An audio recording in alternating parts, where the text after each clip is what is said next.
Senhoras e senhores, doutores e doutoras, mais uma gravação do Manda Pro Jurídico Podcast, o podcast que tira o ambiente formal, todas as formalidades do mundo jurídico, mundo da advocacia, dos juristas, enfim.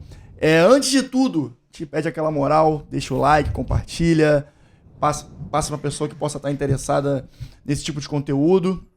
E dando início aos trabalhos, vou apresentar aqui os meus apresentadores, os co-apresentadores, Pedro de Regina, meu sócio, meu camarada, Natália Dias, minha sócia, minha amiga, minha camarada. Tudo bem com vocês? Tudo ótimo, graças a Deus, apesar do cansaço, né? Dessa semana tá tiro, porrada e bomba, como já dizia Valesco. E calor.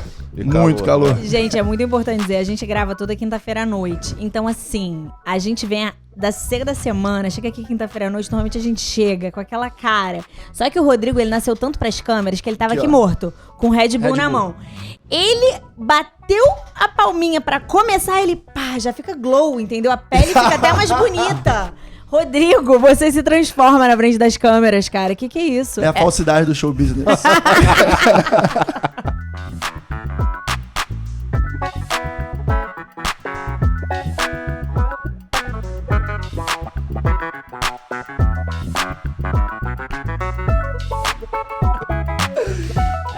Mas a gente teve um feedback bem legal quando o nosso Barão da Lagoa, Pedro de Regina, falou sobre algumas pílulas jurídicas e a gente resolveu institucionalizar isso como a newsletter do MPJ. Sendo assim, o próprio Barão, novamente, vai dar aqui uns informativos que a gente achou interessantes essa semana, né, Pedro?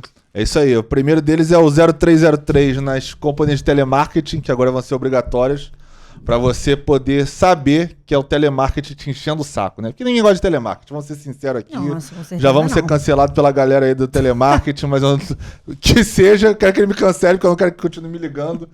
Então, 0303 é obrigatório agora para números fixos e até junho para celular também vai ser obrigado as operadoras a botarem isso. Inclusive, a gente já ganhou ações contra práticas abusivas de telemarketing para alguns clientes nossos. É bastante comum isso, em juizado, claro, né?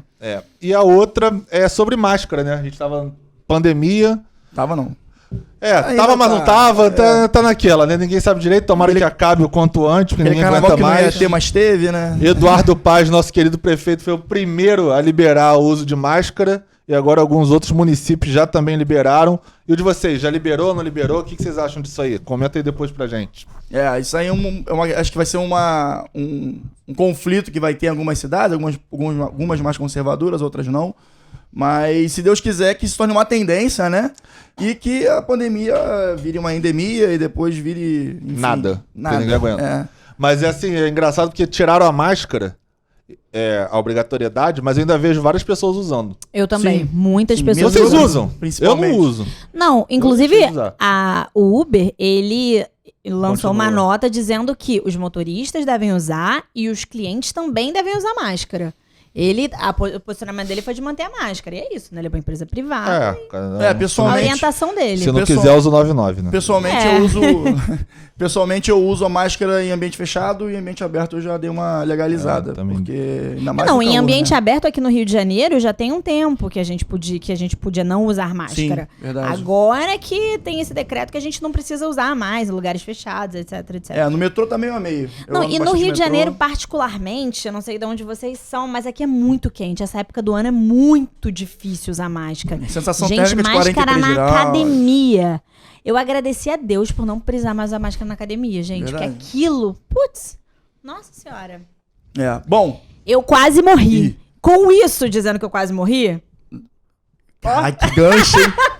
que é isso, ó? Palmas. Tocantins inteiro pra você, Hashtag Natália. Fica Tica.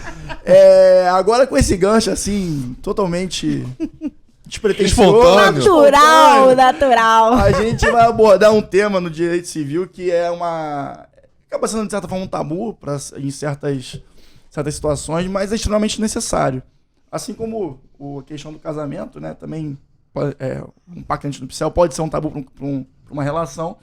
A questão da morte no âmbito jurídico também não é muito simples, porque, como eu tenho essa opinião, já disse algumas vezes, o brasileiro tem uma mania de empurrar com a barriga o que é desconfortável, mas é necessário,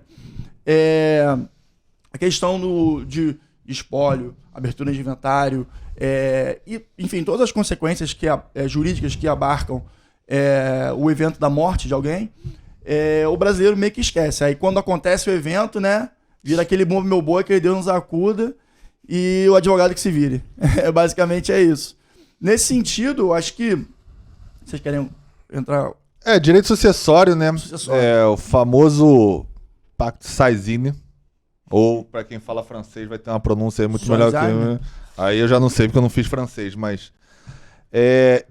Engraçado que quando eu estudei isso, eu fui pesquisar da onde veio a origem disso, né? Meu celular acabou de ligar aqui aleatoriamente a parar.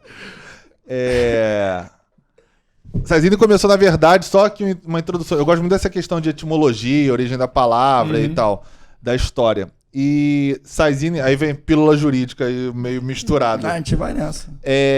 Saizine começou, na verdade, na França, é um direito parisiense, de 1259.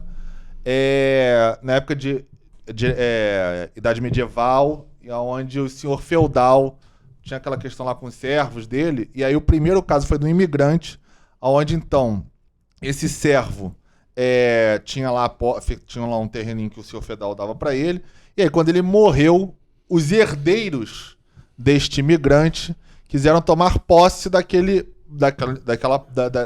como se fosse um vassalo. Daquele terreno, exatamente, daquele terreno que o pai dele possuía, né? E aí teve essa discussão, foi a primeira vez que teve essa discussão. E o Saizine, que aí vem a questão da pílula jurídica da etimologia, que vem de sacire do latim, significa apropriar-se, possuir, emitir-se na posse. Então foi esse leading case, se é que assim a gente pode chamar, né? Porque Idade Medieval tem 1001 ressalvas quanto a direito, né? Mas veio nessa discussão de um senhor feudal com um servo, que o servo dele morreu e os herdeiros reivindicaram, então, a posse daquele lugar que o pai dele, então, trabalhava, exercia ali a função dele como servo do senhor feudal. Então, o direito parisiense que foi o que inaugurou, o que até hoje a gente tem lá no 1784 do Código Civil, quando abre-se a sucessão a partir do falecimento da pessoa, e aí, de imediato, já se transmite a propriedade para os herdeiros. Beleza, agora abriu-se a sucessão. Quer dizer, o falecido acabou de falecer. Vamos lá. Cara, Tirando... Quer falar? Não, é isso. O falecido acabou de falecer. Eu lembro, gente, quando a minha avó morreu, a mãe do meu pai. A minha avó morreu. E aí, logo depois daquele burburinho, né? A pessoa falece. E aí, o que acontece? Como é que faz? Meu pai virou assim pra gente, umas 2 semanas depois ele falou assim: eu sempre pensei, depois que alguém morre, quem é que faz os santinhos? E a lógica dele depois que alguém morre, quem é que assume a burocracia? E ele quis dizer santinho, que aqui a gente comumente dá, ainda mais na igreja católica, né, quando vai ter missa de 7º dia, para falar do falecimento. E era isso que eu ia dizer, o evento morte é isso. A pessoa morreu. E aí? O que as pessoas fazem? Exato. O evento morte, por si só, já é extremamente traumático para nossa cultura ocidental. É a perda de um ente, a gente lida mal com a perda, a gente não fala sobre a perda, a gente não fala sobre o luto. E além de não falar sobre a perda, sobre o luto, que é uma coisa horrível, a gente ainda tem um aspecto patrimonial, que gera burocracia. Burocracia essa que no Brasil consegue ser muito piorado, com todas as vênias a quem trabalha diretamente em cartório, no judiciário. Então, o meu disclaimer, que não é da Idade Média, mas ele é um do cidadão comum, é que o evento morte ele já é muito traumático, ele consegue ser muito pior quando você pensa em tudo que decorre da morte, sentimentalmente e patrimonialmente. Exatamente. E sob essa ótica aí, na situação que se apresenta, entra um procedimento jurídico que é necessário. A gente sabe muito, nós 3 advogados sabemos que uma vez ocorrendo o falecimento, a família, os herdeiros, enfim, tem 60 dias para abrir o inventário. E aí? Como é que faz? Como é que organiza esse pagode todo?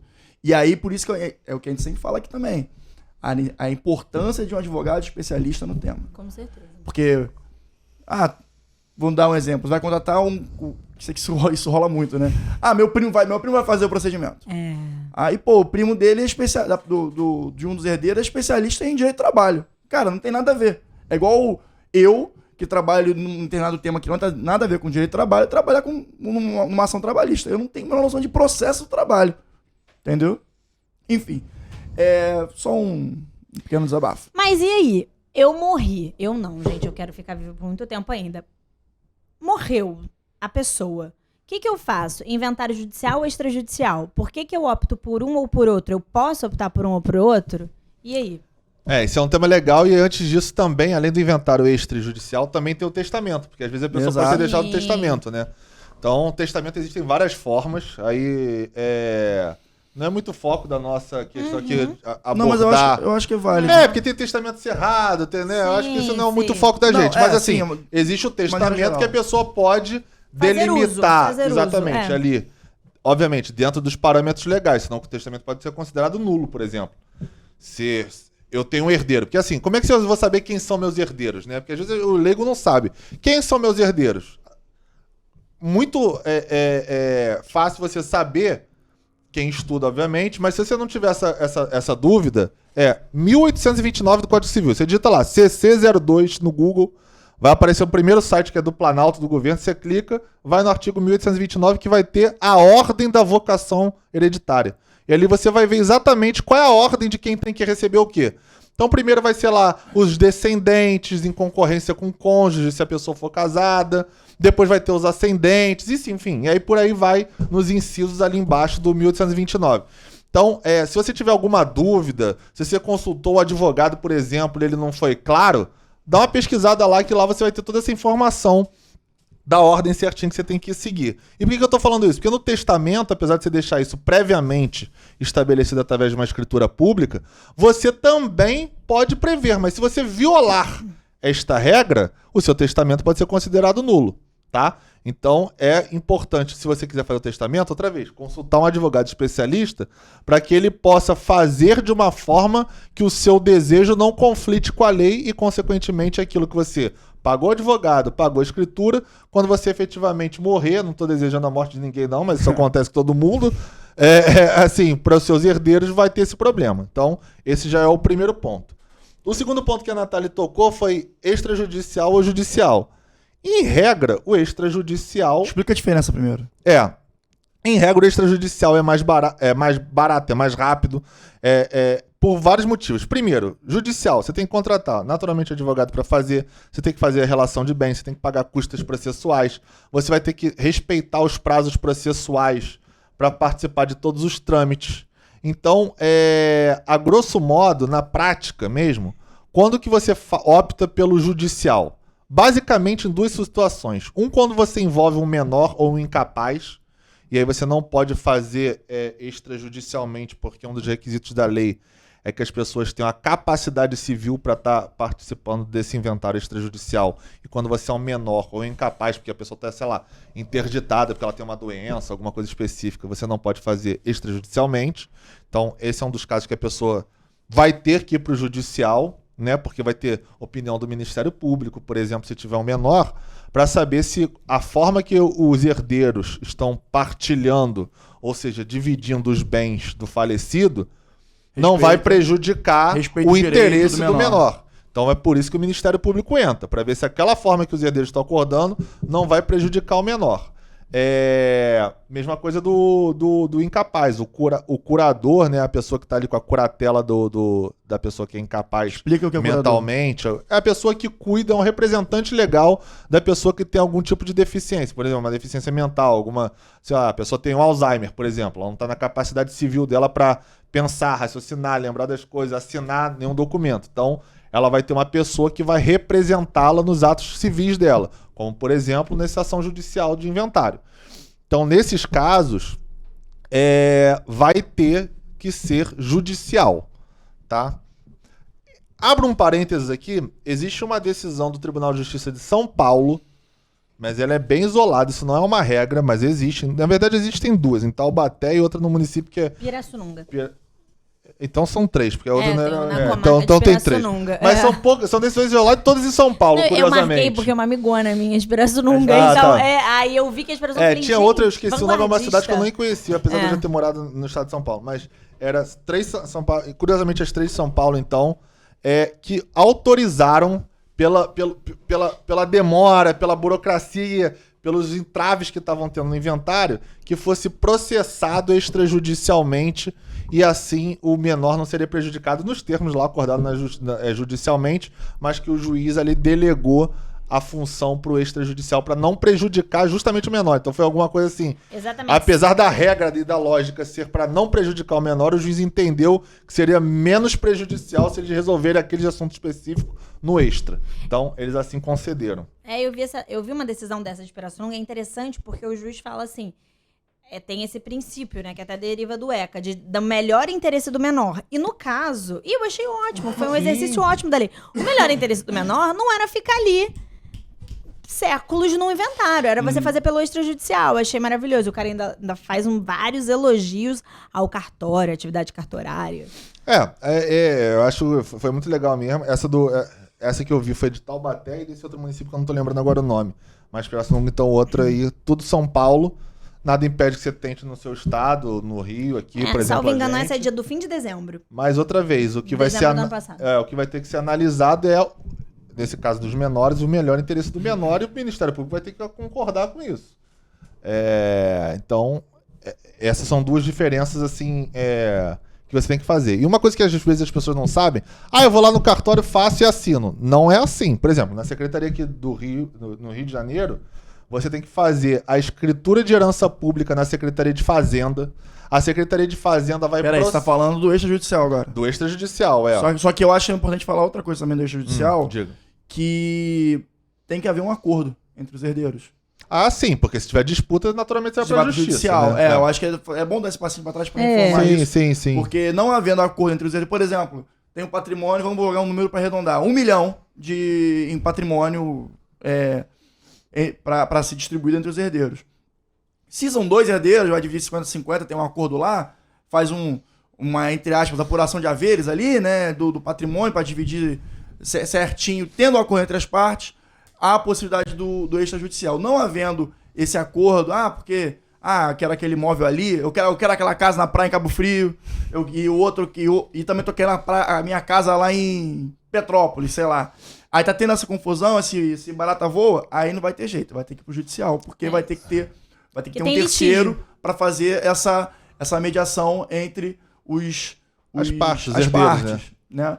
Uma coisa que você falou agora que eu me lembrei também, que é uma pergunta muito comum quando chegam lá no escritório vamos dizer, uma família, pai, mãe e 3 filhos. E aí eles têm, sei lá, 3 imóveis. Já posso passar um imóvel para cada filho? Não pode. Essa pergunta é muito boa. Essa pergunta é muito comum. É muito comum. É muito comum porque as pessoas falam, mas é mais ou menos o mesmo valor. O problema é o mais ou menos o mesmo valor. Porque quando você transmite o bem para um herdeiro, pode ser que esse bem hoje valha 1 milhão, de cada herdeiro vale 1 milhão. Mas o evento da transmissão, como a gente estava falando aqui no início do programa, é no dia do falecimento, na morte. Então, no dia que ele vier a morrer, do dia que ele faleceu, os bens continuavam valendo 1 milhão cada um? A chance disso ser quase zero, né? Primeiro que é quase zero a chance de ser 1 milhão certinho para cada um, nesse exemplo que eu tô dando. Segundo que no evento pode ter mudado. Pode ser que o imóvel esteja valendo 1.900 ou o outro esteja valendo 800 mil. Pode ser que tenha um imóvel super valorizado, pode ser que tenha um imóvel que valorizou um pouquinho, outro desvalorizou um pouco menos. E aí seria prejudicial ao herdeiro que teve essa desvantagem. Como que você compensaria? Então esse é um dos motivos pelo qual não é aceito esse tipo de movimento. De antecipação de herança, né? Que é o problema que é discutido. Mas eu tenho um amigo que fez. Então, eu também, não só amigos, como eu tenho clientes que já fizeram isso. O grande lance é você avisar para o seu cliente, no caso do advogado, o risco que ele corre. Porque se um herdeiro lá na frente se sentir prejudicado, ele vai ter como anular essa questão. Exato. Tá? Então, assim, não é recomendável, porém, o cartório em si, quando for fazer a compra e venda, ele não vai fazer uma pesquisa patrimonial de bens Claro. do pai que tá doando pro filho pra saber se ele pode doar aquele bem ou aquele montante, pode ser dinheiro também. Eu acho que de tudo que a gente falou até agora, 2 máximas são boas, porque são muitas informações. Uma, eu tinha um professor de direito civil que falava isso, eu adorava. Não existe herança em vida. Sintetiza bem o que o Pedro falou. Segunda questão, inventário extrajudicial é sempre melhor do que o judicial, caso ele cumpra os requisitos da possibilidade de ser extrajudicial. Ele é mais barato, ele é mais rápido. Então, se estiver de frente com um advogado e você cumprir os requisitos para um extrajudicial, não envolve menor, não tem litígio, ou seja, tá todo mundo de acordo com quem vai ficar com o quê, com cada quinhão, vai para o extrajudicial. Você vai ter que pagar um advogado, porque você necessariamente tem que ter um advogado para instruir seu inventário extrajudicial, você vai pagar as custas do cartório, mas você não vai pagar custas judiciais, ele vai ser muito mais rápido, então, muito melhor. Tem outros 2 fatores que eu acho que devem ser levantados nessa dualidade, né, do judicial para o extrajudicial, que são os seguintes. O extrajudicial, você tem que paga-se tudo na hora. Ah, isso é verdade.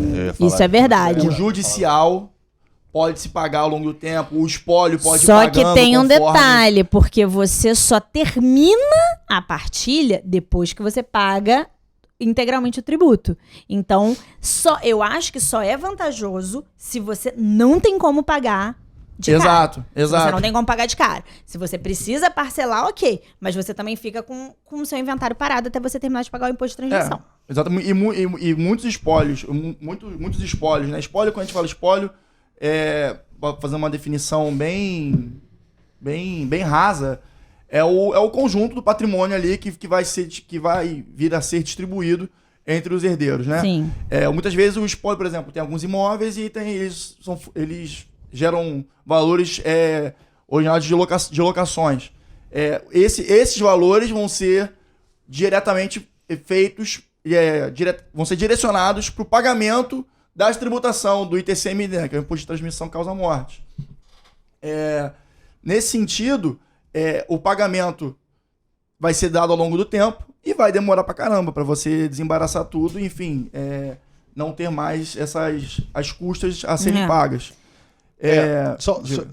Dois parênteses aqui, na verdade. Independente da forma que você escolha ser extrajudicial, em ambos, para você fazer a partilha do bem, você vai ter que pagar o imposto. Com certeza. Você não vai ter como fugir. Claro. Se você quiser regularizar o imóvel no seu nome ou no nome do herdeiro, ainda que você deixe em condomínio.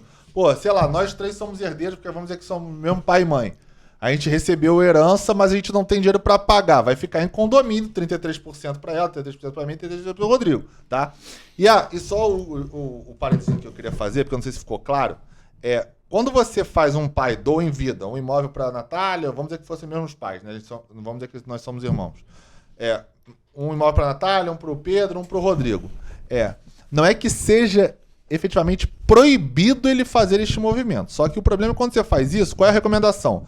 Que todo mundo esteja assinando a ciência de que está sendo feito esse movimento, e o que você pode fazer, que é um instituto que você usa lá na frente, quando eventualmente o nosso pai, vamos dizer que a gente fosse irmão outra vez, falecer, é que você faz a colação. O que é colacionar? É que você lá na hora do inventário, você faz aquele ajuste de contas. Lembra aquele exemplo que eu dei, que se o imóvel valia 1 milhão, passou 1 milhão e 100, e o outro valia 1 milhão, passou 900, essa diferença de 100 mil, de 100 mil você equaliza na colação, que é ao final, quando você vai fazer efetivamente essa apanhado do patrimônio que seria herdado se ele não tivesse feito essa antecipação. Então, assim, não é que ele seja literalmente proibido pelo Código Civil, né? Isso que pode ter ficado essa confusão, por isso que eu quis fazer esse parênteses. Não é que seja proibido. Só que se você não fizer este movimento da colação lá no final, e se isso não for muito bem acordado, pode ser que tenha um herdeiro, por isso que a gente não recomenda muito, porque pode ser que tenha um herdeiro lá na frente que fale: eu não sabia, então eu quero anular essa venda, essa doação, alguma coisa nesse sentido, entendeu? Então, tem que tomar esses cuidados, porque na prática, se todo mundo não estiver assinando, geralmente é aquela velha frase, né? Palavra se perde ao vento. O cara fala que tá tudo bem, na hora que morre, o pai, a mãe ou outra pessoa, aí começa a reclamar, diz que não sabia de nada, que foi enganado, então tem que tomar esses cuidados. Não, e tem mais, assim, o direito, obviamente, ele é totalmente casuístico, e o direito de família, talvez ele seja mais ainda, ele é um superlativo da avaliação casuística de cada caso, né? Desculpa se foi redundante. Mas, por exemplo, o que o Pedro tá fazendo esse alerta. Olha, você passar os seus bens em vida para os seus herdeiros, você pode vir a ter um problema na hora do evento morte de fato. Mas existem casos em que só há um falecido e um herdeiro necessário. Então não há problema nenhum se em vida você, por exemplo, tem um pai, o seu pai já não tem uma relação com ninguém, você é o único herdeiro necessário dele, você fala, olha, me passa, já vai me passando todos os seus bens, fica muito mais fácil, a gente vai economizar, e assim, perdão, parece frio, né, porque você tá negociando evento morte com alguém, mas enfim, vai ser muito mais fácil. Então assim, também tem esses casos, vale a análise casuística, a gente tá falando aqui de forma genérica, mas cada caso tem que ser analisado individualmente, porque muitas vezes a regra não se aplica a casos, principalmente nessa nossa lógica atual, família mosaico, você tem muitas especificidades, né? Engraçado que você falou isso, me lembrou de 2 casos que apareceram no escritório que são completamente antagônicos de perspectiva, mas que são exatamente o exemplo que você deu. Era um pai ou uma mãe, no caso, e um herdeiro único, um filho.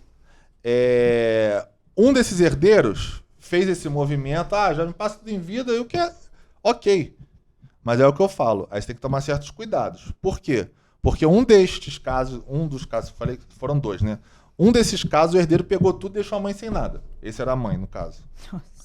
Então, assim, a pessoa, se tivesse um outro herdeiro envolvido, porque no caso Sim. não tinha, mas se tivesse, você podia falar que não podia dispor de 100% do patrimônio, porque a lei faz uma ressalva que você só pode dispor de 50% do seu patrimônio. Então, teria alguns mecanismos para você tentar anular efetivamente uma venda, uma doação nesse sentido. Sim. Como ali era um só, ficou numa situação, assim, crítica, porque a mãe perdeu o apartamento, ele tirou a mãe do apartamento e entrou no apartamento da mãe e ficou, e já estava no nome dele, tudo legalizado, e a mãe ficou sem nada. Então, teve esse problema. O outro caso foi que ele fez isso, mas ele procurou para saber se ele podia fazer isso, mas que ele ficasse na administração do imóvel. Ou seja, eu passo pro meu filho, beleza, mas eu não quero correr o risco de acontecer alguma coisa no nome dele casar com uma mulher, essa mulher pegar o imóvel. A preocupação desse pai, quando veio nos consultar, foi essa. O que eu faço para me... Esse é o melhor caminho? O que eu faço para me proteger caso ele case, caso aconteça alguma coisa? A gente não sabe o dia de amanhã e tal. E aí foi essa conversa que ele pediu pra gente lá. E aí, você falando isso, Pedro, me ocorreu uma coisa que realmente algumas pessoas me perguntaram ocasionalmente, recentemente, o Instituto do Usufruto, ele... Explica pra gente, fala pra gente. Ele é um instituto hoje em dia caindo cada dia mais em desuso. E, Pedro, fala pra gente por quê. Por que ele E o que talvez não seja mais tão interessante? Pois outra vez, é aquilo que a gente sempre fala aqui, né? O direito é muito subjetivo. Então, assim, não é que nunca use usufruto ou sempre use usufruto. Realmente é um instituto que cada vez menos vem perdendo força, né? Entre aspas, né? Mas era muito usado antigamente. Porque você tinha o famoso usufruto vitalício, né? Então, vamos dizer, a minha tia é solteirona, não tem ninguém, não tem herdeiro, e aí ela vai me doa um bem em vida. Ou então me dá um usufruto, né? O caso que a gente tá aqui é um usufruto. Me dá um usufruto vitalício. O que é o usufruto vitalício? Ela diz, enquanto eu viver, este imóvel ainda continua sendo meu. Mas eu vou deixar com uma cláusula, você pode usar o imóvel. Então, você tá lá usando o imóvel, usufruindo do imóvel, morando no imóvel, muitas vezes residindo no imóvel, mas esse imóvel continua como propriedade da sua tia. E essa propriedade só vai mudar a titularidade a partir do momento que ela morrer, porque é usufruto vitalício, né? Então quando ela morrer, extingue-se essa cláusula, e aí você transfere a propriedade. Só que o que as pessoas não sabem, e que eu acho que a sua pergunta veio muito nesse sentido, é que para todos esses procedimentos você tem que gravar na matrícula do imóvel. Isso tem um custo, porque o cartório não faz nada de graça, né? Então, primeiro, eu vou constituir a cláusula de reserva de usufruto vitalício, por exemplo. Você vai lá no cartório, você paga para fazer isso, você vai ter que fazer uma escritura, você vai pagar para o cartório de registro de imóveis fazer essa averbação na matrícula do imóvel, você vai ter que providenciar as certidões pessoais da pessoa que está fazendo aquela reserva de usufruto, as certidões do imóvel, você vai ter que ter um dispêndio financeiro para poder fazer isso. E o que também às vezes as pessoas não sabem é que quando você opera a cláusula do usufruto, Pra você fazer a baixa disso e regularizar no seu nome, você faz todo esse procedimento outra vez. Você vai ter que presidenciar a certidão, vai ter que pagar pra tirar aquele gravame na sua matrícula do seu imóvel, pra botar que agora a propriedade é plena sua e não é mais em usufruto. Então isso tudo é pago. E às vezes a pessoa acha que, bota lá como usufruto, como se fosse, escreve no seu computador e salve em nuvem, né? Não é assim. Cartório, cara, se você pisou lá dentro, você já tá pagando alguma coisa. Então, e ali no cara envolve cartório e cartório de registro de imóveis. Exato. Então, Caro. vai ter que pagar. Então, esse é um dos pontos que você tem que analisar se a cláusula de reserva de usufruto, por exemplo, faz sentido para você. E aí, bate muito no que a gente faz lá no escritório, que é uma das especialidades nossas, que é o planejamento patrimonial. Quando a pessoa começa a ter muito patrimônio, ou ainda que ela tenha um patrimônio ou outro, um apartamento, 2 apartamentos, alguma coisa, com família, com alguém para herdar, pense no planejamento patrimonial, porque isso tudo pode ser dirimido dentro do planejamento, de modo que faça com que o patrimônio envolvido fique muito mais assegurado, já seja mais ou menos ali esquematizado como é que vai ficar o que para cada um. Então, tem umas especificidades no planejamento patrimonial sucessório que você já pode deixar organizada, obviamente de acordo com a lei, de acordo com questões tributárias, societárias, sucessórias. Tem uma série de direitos que permeiam essa questão, mas que você já pode deixar ali esquematizado para quando a pessoa vier a falecer no evento, já está tudo ali acordado com todo mundo, porque todo mundo tem que participar no planejamento. E o usufruto, às vezes, tem discussão.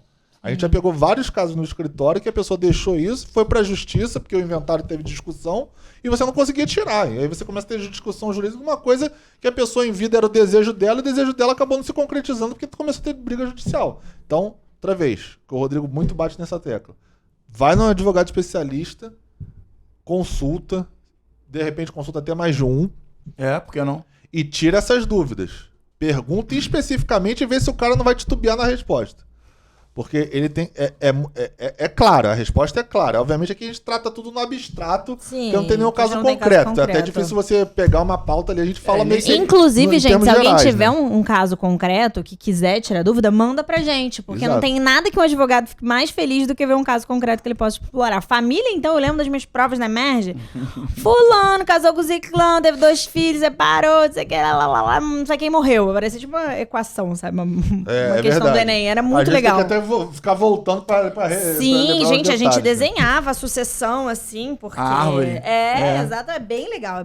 É um tema que eu acho bem legal. É legal realmente, mas tem muita nuance, então tem que tomar muito cuidado. Claro. Outra vez, a gente trata de forma muito en passant, assim, muito genérica, sim, porque não é o foco aqui da gente ficar explicando teoria, doutrina, jurisprudência, nada. A gente traz os temas, ventila quais são os posicionamentos que estão acontecendo e trata de uma maneira mais informal aqui possível que a gente consegue. Cara, uma outra dúvida que teve, que eu achei uma dúvida ótima, dívida. E aí? Como tinha muita dívida, morri. O que acontece? Quer que eu fale? Pode falar.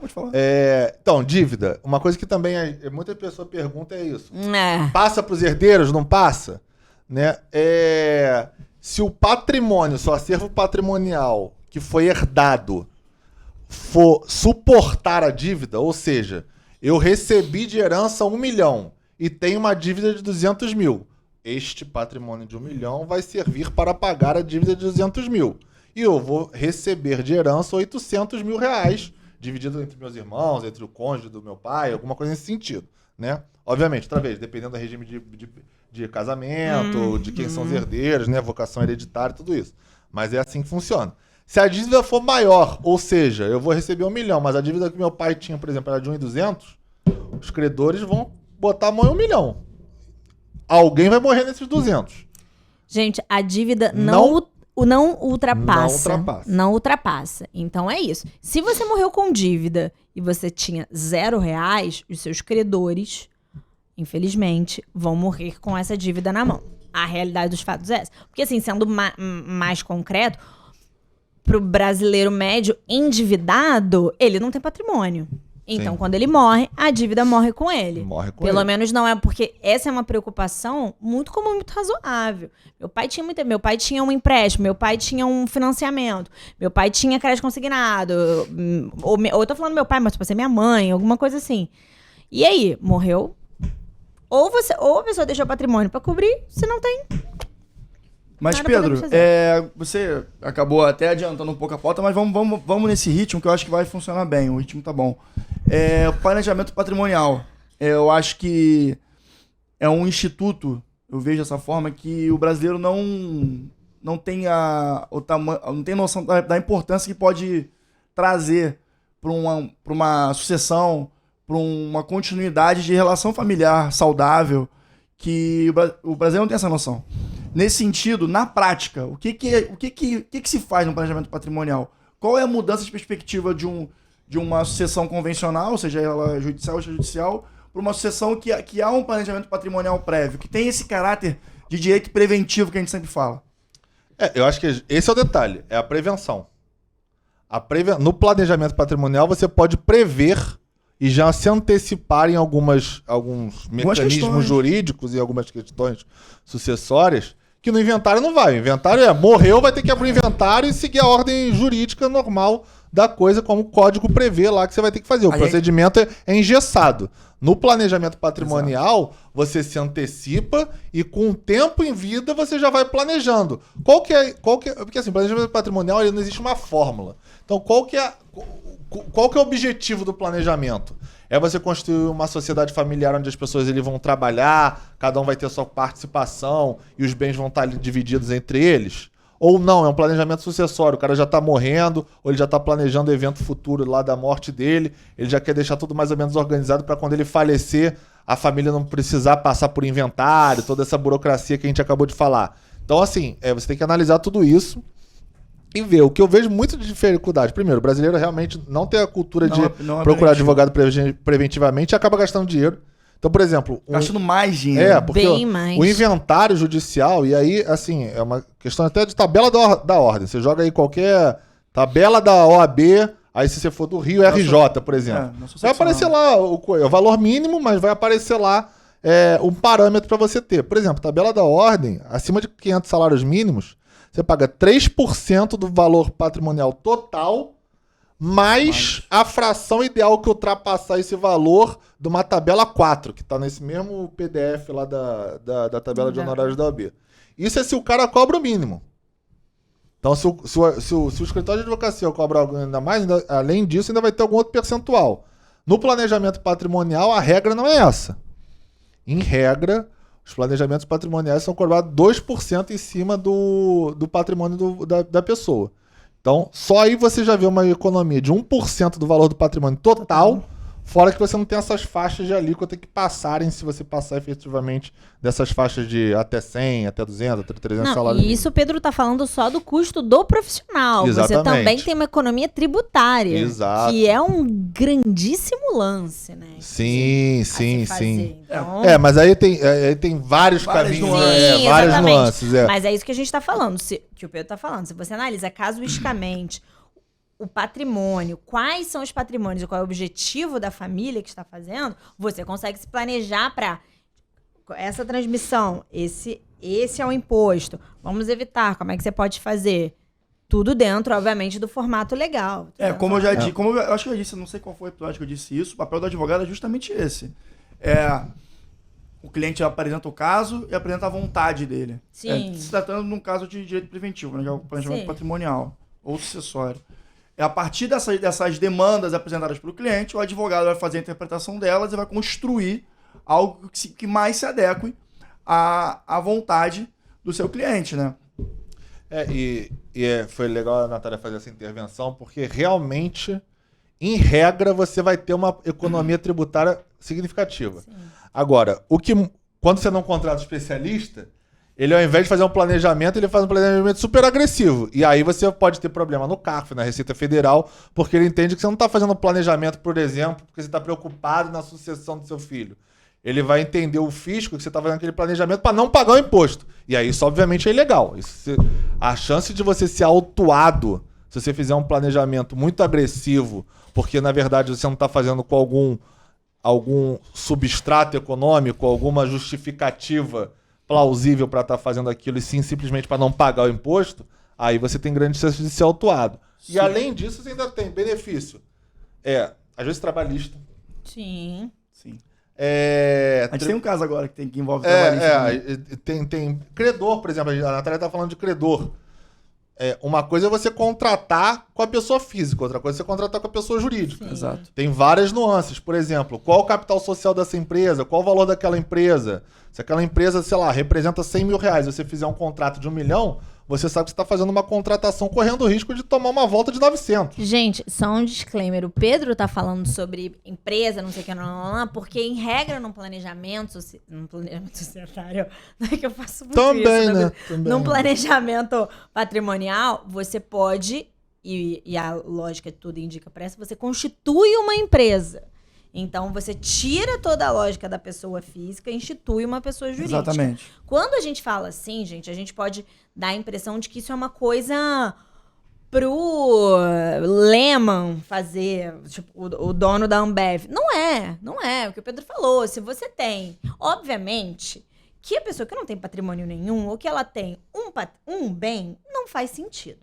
Mas se você já tem alguns bens, se você tem um capital imobilizado, se você tem um dinheiro investido e você tem interesse, e você tem herdeiros necessários, você tem interesse que a sua sucessão corra melhor, eu acho que o planejamento patrimonial ele é para quase todo mundo. E eu tô falando quase todo mundo porque tem muita gente que, se o seu patrimônio é pequeno, não faz sentido. Mas ele é muito mais do que as pessoas imaginam que é, entende? As pessoas acham que é uma coisa muito caríssima, mais sofisticada ou caríssima. E na realidade não é. Exatamente. E na realidade não é. Na realidade não é. Tem muita gente que acumulou imóvel, chega num dado momento da vida, tem 2 imóveis, 3 imóveis, tem uma renda, tem um dinheiro, tem uma renda passiva. Tem tudo um carro, isso tem uma moto. O que acontece? Né? Exatamente. E assim, como tudo a isso é Natália válido. falou, o herdeiro necessário, né? Assim, só fazendo um parênteses para explicar. O herdeiro necessário é aquele que a lei prevê que ele é teu herdeiro. Resumindo, é isso. Entendeu? Então, mas eu quero deixar para um tio-avô meu. Beleza, você pode. Naquela reserva lá dos 50%, né? Um primo, que a gente chama de 10º grau. Beleza, dentro dos 50%, se você não tiver um herdeiro necessário, você pode. E o herdeiro necessário, quando você tem, ainda que você tenha um patrimônio, por exemplo, tem um imóvel. Cara, mas você já antecipa o inventário, né? Claro. Você já não morre no dinheiro do inventário, que a gente acabou de falar aqui no exemplo, por exemplo, é muito mais custoso do que você já se antecipar. E como eu disse, é proporcional ao seu patrimônio o planejamento. Então é um percentual. Claro. Então se você tem 100 milhões, naturalmente você vai poder pagar X% daqueles 100 milhões. Quando você tem menos dinheiro, você vai pagar percentual em cima daquele. Eu acho que tem uma questão também que a gente tem que falar, que a gente coloca em ativos da nossa vida somente os aspectos financeiros, né? Sim. E fazendo minhas leituras lá que eu faço, enfim, eu tô começando a observar ativos de outra forma além do financeiro. Cara, a economia de tempo que você vai ter, a economia de paciência que você vai ter, todo o desgaste emocional, cara, assim, a gente tá falando agora, a gente acabou saindo um pouco do início, da origem desse podcast, a gente tá falando de um evento muito traumático, que é o falecimento de uma pessoa querida, né, em regra. Então, criar mecanismos para que toda essa burocracia, toda essa dificuldade que é o momento, criar esse mecanismo para que seja menos dolorido, mais suave, cara, assim, para mim é uma situação no-brainer. Você não tem, assim, tendo a possibilidade de poder construir um planejamento patrimonial, um planejamento sucessório, cara, eu acho que não tem muito o que pensar além disso. Você vai economizar tempo, dinheiro, e a sua paciência, né? O desgaste familiar que pode ocorrer. Cara, quantas famílias começam conflitos a partir de uma situação de falecimento de alguém, cara? É muito complicado. Cara, é win-win total. Eu concordo plenamente com você. Por isso que eu fiz esse disclaimer no início, falando sobre o meu pai, falando do santinho, né? Sobre quem pensa na burocracia. E meu pai pensou numa burocracia sentimental religiosa, mas a gente extrapola isso para todas as coisas. Claro. E o que eu falei agora é que a gente tem que pensar que o planejamento patrimonial, ele é para muito mais gente. E aí eu faço ressalva de que realmente ele não é para todo mundo, avalie, casuisticamente, conversa com um profissional, mas ele é para muita gente, sabe? Muito mais gente do que se supõe. Porque isso é muito mais gente do que a quantidade de gente que hoje em dia aproveitam desse instituto. Com certeza, com certeza. com Outra certeza. dúvida aqui também que chega muito no escritório, quando vem consultar a gente, e que agora vocês falaram, me lembrou, por exemplo, ele tem uma dívida de pessoal, né? Vamos dizer, eu sou um pai de família e tenho uma dívida pessoal. Aí ele procura para fazer o planejamento patrimonial. Aí ele transfere todo o patrimônio dele para o planejamento e esquece que tem uma dívida, um credor lá na PF. Às vezes o cara fala, pô, vou passar tudo para PJ que o credor não vai me achar. Aí você está cometendo fraude, né? Aí, obviamente, você não pode fazer... credores, Brasil. Exatamente. O nome é isso. Fraude contra credores. Isso você não pode fazer. Às vezes chega lá no escritório, pessoa querendo fazer esse tipo de movimento. E aí, esse é um dos eventos, inclusive, que você pode desconsiderar a personalidade jurídica de uma empresa. O que é isso? É basicamente você ter uma empresa que protege seu patrimônio. E você, o juiz, entendendo que você fez esse movimento para fraudar um credor, ele tira... Vamos dizer assim, a proteção societária, a proteção que aquela empresa te dá ou dá para sua família, para poder atingir o seu bem pessoal e pagar o credor. Porque ele sabe no sentido que foi provado judicialmente, que você fez esse movimento só para fraudar a dívida que você tinha com aquela pessoa, tá? Então, esse é um cuidado que vocês têm que ter também. Bom, Brasil, acho que é mais ou menos... temos mais alguma coisa a adicionar? Eu tenho uma coisa, na verdade não é jurídica. Liberta a voz, Natália. Eu brinco que eu tenho um livro de cabeça. Eu gosto muito de ler. Lia muito mais e agora voltei assim com uma meta de ler vários livros por mês. Eu voltei nesse meu mood. E eu tenho um livro de cabeceira que eu falo que é meu livro de cabeceira, que o meu livro preferido é um livro que eu nunca terminei de ler. E realmente o meu livro de cabeceira tá ali do lado da minha cama. Posso mandar foto pra vocês. Que é um livro que é Do Viver e do Morrer, que é um livro budista. E esse é um livro muito legal, na minha opinião, e óbvio que você tem que ter alguma afinidade, né, com a cultura. Não só com a cultura, né, mas com os ensinamentos budistas e com a maneira como eles interpretam a vida e a morte. Uhum. Então, é uma leitura diferente da leitura católica e etc. Mas eu acho muito legal, e para quem tiver interesse, procure esse livro, porque ele tem uma outra concepção da morte. E a gente está falando aqui, e a gente falou em alguns momentos, do aspecto patrimonial, de como a morte tem efeitos na vida civil das pessoas. E, como o Rodrigo bem falou, você tem momentos em que você cria muito desgaste familiar, desgaste pessoal, porque o evento morte por si, ele é muito difícil de lidar. E eu gosto muito desse livro, porque ele traz uma perspectiva muito diferente, que é muito pouco utilizada aqui no Ocidente. A gente tem uma interpretação da morte em regra de denial. A gente pega a morte e coloca ela no canto. Uma das razões pela qual a gente não procura um profissional para falar sobre o evento morte, porque a gente não quer tratar sobre isso. Verdade. Você tem um pai de 70 anos, você tem uma avó de 90 anos, e você quer ignorar o fato de que a vida aqui, ela é finita. E uma hora ela vai acabar, e a gente tem que pensar sobre ela, tanto do aspecto sentimental quanto do aspecto material. O material e o espiritual, eles estão aqui, ó, em associação o tempo inteiro. E se você conseguir unir isso e chegar num equilíbrio, você vai... Só sucesso. Só sucesso, vai ser muito bom. Brasil, só pra concluir, eu falei isso no último também, talvez esteja ficando um pouco repetitivo, eu não sei. Mas esse tá velho que nem eu tô assim também. Passou dos 30, amor, já era. Toda hora repete a mesma coisa. Eles insistem em falar que eu tô com 30 anos, todo episódio, desde o dia que eu fiz 30 anos. Tava dormindo no carro.